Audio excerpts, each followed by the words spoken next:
所以现在的我想要把大家的故事写在书页上，这样松雀姐姐的心愿就可以被完成了。心愿？很久很久以前，我曾经答应过松雀姐姐。哇，小色拉，这么多书你都看过，可真厉害。读书就像跟许许多多存在或不存在的人对话，通过文字就能理解他们真正的想法。这种经历很有趣，也很安心。松雀姐姐如果喜欢哪本书，都可以拿去看。啊，看书？哎呦，你就饶了咱吧。除了那些你不能看的书，咱一看到文字就头疼的厉害。松雀姐姐，哪些书我不能看？咱就随便说说，你别放在心上。不过色拉，你看了这么多书，一定也很擅长写书吧？写书？松雀姐姐为什么这样问？这俗话不是说读书破万卷，下笔如有神吗？那个色拉，你看咱给你带过那么多好吃的好玩的，所以能不能跟你商量件事儿？好，是什么事情呢，松雀姐姐？要是……所以松雀姐姐想要进入书里吗？为什么？嗨，人活一世不就图个虚名吗？咱这种人明明活得那么努力，可别说在历史里，即便在这廊丘，也就像一颗随时会被掸落的沙粒，落在地上连个响都没有，多憋屈啊！要是咱也能像这书中的人物一样，把名字印在油墨晕染的铜板纸上，即便过了再多的岁月，后来人读了咱的故事也会热泪盈眶，念着咱的名字也能肃然起敬。想想咱就觉得面上有光。哦，原来是这样。那我可以帮松雀姐姐完成一本书。真的？小色拉最好了，咱可真是千恩万谢，感激涕零，五体投地。没关系，这是我应该做的。那松雀姐姐现在就要跟我结合吗？没错，咱就是这个意思。结合？如果不能真正了解松雀姐姐，我就没有办法写一本关于松雀姐姐的书呀。也不必这么麻烦吧，小色拉。这样，咱口述，你记在纸上怎么样？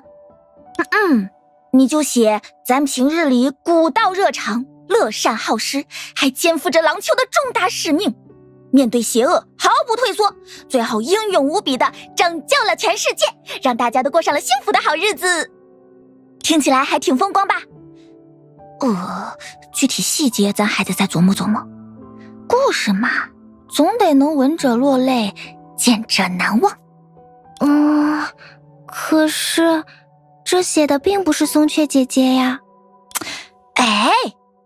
我的好色拉，这叫润色。写文章总要做好包装呀，而且也只有这样的故事才有人愿意读嘛。毕竟谁会愿意去共情一个混迹街头的小骗子呢？但这是关于松雀姐姐的书，既然书是了解人的途径，我就不能说谎话。喂，色拉，你这孩子也太实心眼了吧？就为你的松雀姐姐通融怎么样？琥珀街里你还有啥想吃的，咱都给你带过来。没关系的，松雀姐姐，等我足够了解你，就能写出一本关于你的书了。这样还能把松雀姐姐的故事如实记下来。如实记下来？哎呦，我的小色拉，那得是本什么样的书呀？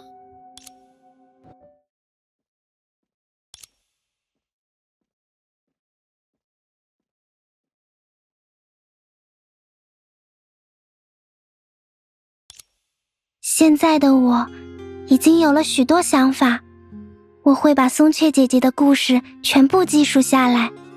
对了，我可以把你们也写在她的故事里吗？你们对松雀姐姐，对大家都是很重要的朋友。我肯定没问题。不如说，能够被写在松雀的故事中，那多有意义呀！被记述在一星的故事中，想必是有趣的体验。我也没意见。辛苦你了，瑟拉。如果你们有什么关于松雀姐姐的事，也可以告诉我，我会全部收录在书中。这些年，大家告诉了我许多关于松雀姐姐的故事，有她做的好事，也有她好心办的坏事。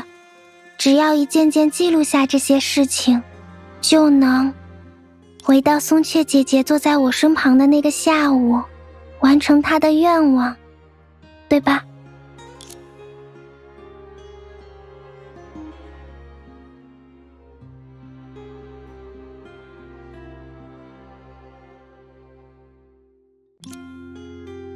行了，记录小雀子的事情，他们一时半会儿也说不完。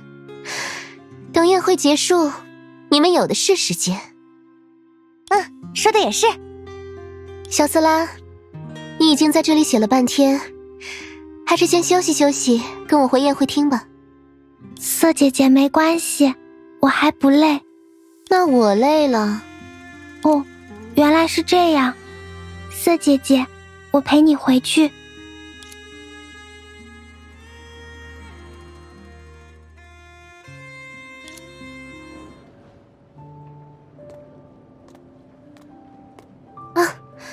我差点忘了，宴舞马上就要开始，要一起吗？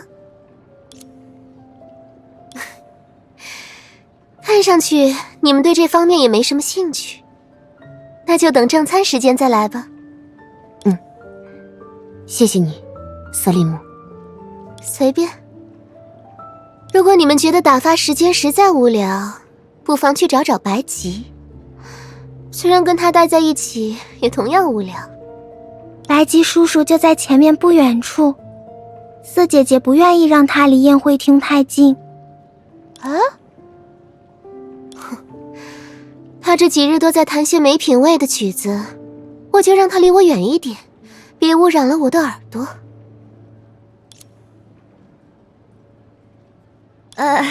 那一会儿见啦，瑟利姆小姐和小瑟拉。